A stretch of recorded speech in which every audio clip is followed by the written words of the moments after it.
It's such a pleasure to be with you today. I'm very pleased to be a part of the World Congress of Families and very pleased to be a part of the Demographic Summit. It was quite an honor to be asked to speak at a plenary session there, and I'm looking forward to being there very much. I've learned a lot about Russia's problem in demography over the last few weeks, and it's rather astounding to me. The previous speaker spoke about the death rates in Scotland exceeding the rate of births, and that is the same case as in Russia, from my understanding of the data that I've looked at. And very distressing when I look at a country like Russia with your wonderful history to discover that you are facing many of the problems that the other European countries are facing. And I'm very happy to work with Alexei and others in the Demographic Summit to address those problems. Here in the United States, we are very happy to be the source of the World Congress of Families. This is an organization that has worked around the world over the last 10 to 15 years to bring together pro-family groups of activists and scholars and people who are active in the government to address problems like this. There was a meeting in Prague, in Mexico City, in Amsterdam was the latest one, Warsaw before that, and now we're meeting here in Russia. And I'm very pleased to see people from around the world really ready to address problems in a very realistic way. And I think, along with Mr. Putin from your country, that the basis of many of the problems we're facing today are the breakdown of the family. When you look at what is happening to our families, it's very tragic, and it is not just a personal problem as many people would think it is. Instead, it's a problem that affects individuals, it affects our communities, and it affects nations as well. Here in the United States, for instance, we have had such a decline in marriage, such an increase in cohabitation, that now 41% of the children in this country are born outside of marriage to single moms. On the surface, there are people who would say, well, you know, single moms are very valiant women who work very hard to see their children raised in with the kind of values that they need to succeed. But interestingly, they are the very first ones to say that children need a family. And even though they try very hard and many of them are successful, the risks are overwhelming. And to look at a nation like the United States, where 41% of our children are born to single moms, you know that those children are facing problems in academia, they're facing problems with drug addiction, they're facing the risk of all sorts of negative outcomes that are based in social science research.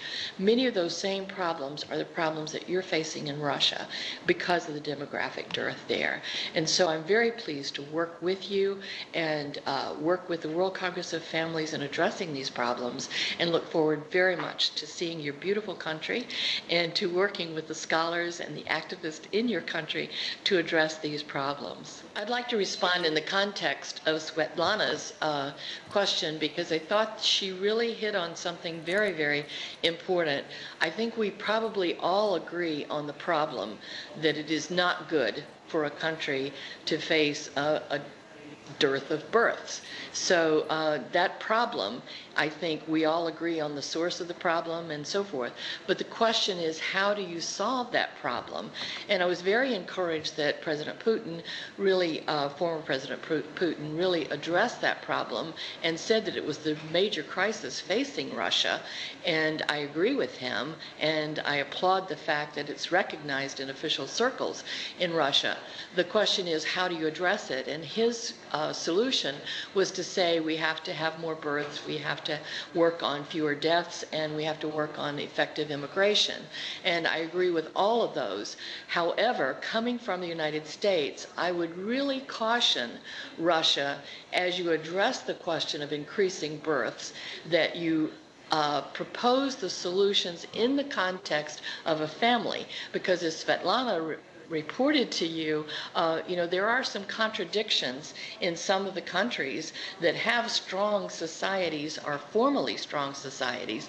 And here in the United States, we are facing a major problem societally because of the breakdown of the family.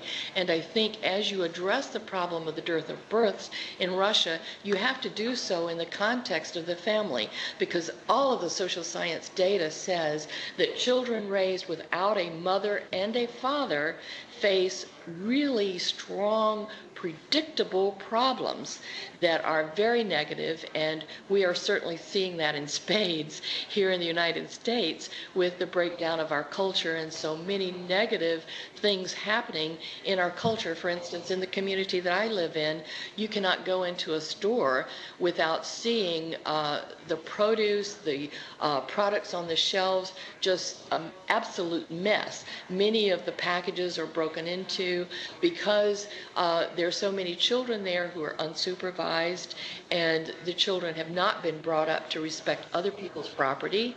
You see trash along the highway and so forth. Very basic kind of things that are fundamental to a community, that are fundamental to developing a strong nation and a strong society.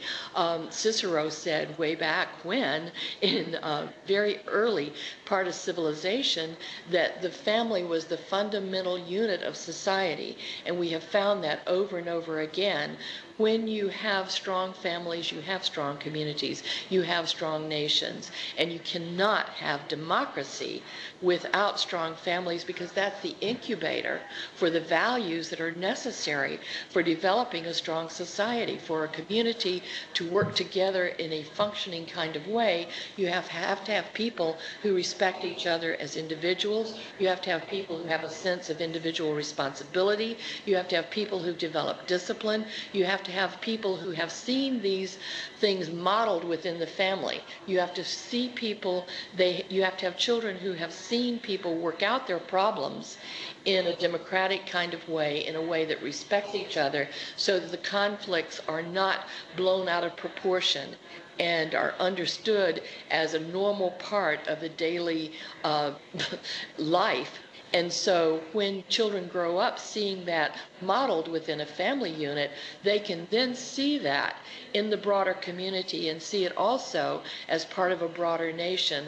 So as Russia faces your demographic crisis, I hope that you'll look at a solution that is based on strong families, a promotion of marriage, and it has to be a marriage between a man and a woman. Here in the United States, the Urban Institute is one of the more liberal think tanks in Washington, D.C., and they have produced, I think, the best research on what produces strong children, ironically coming from an institute that normally does not focus on family problems. They have said that the thing that is most predictive of children who are successful later in life is to have a strong mom and dad family. And they compared married couple families to every other type of family. Partners living together, one partner who is the parent and the other who is not, cohabiting couples.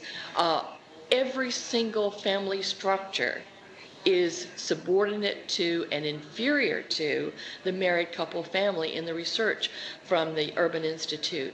I hope that Russia will take the advice of someone from the United States who's seen this working out in our culture and who has seen the public social science research, and much of it I have produced myself, so I understand that social science data, and it's very conclusive. You cannot build a strong society, you especially cannot build a strong democracy without a strong mother and father family base.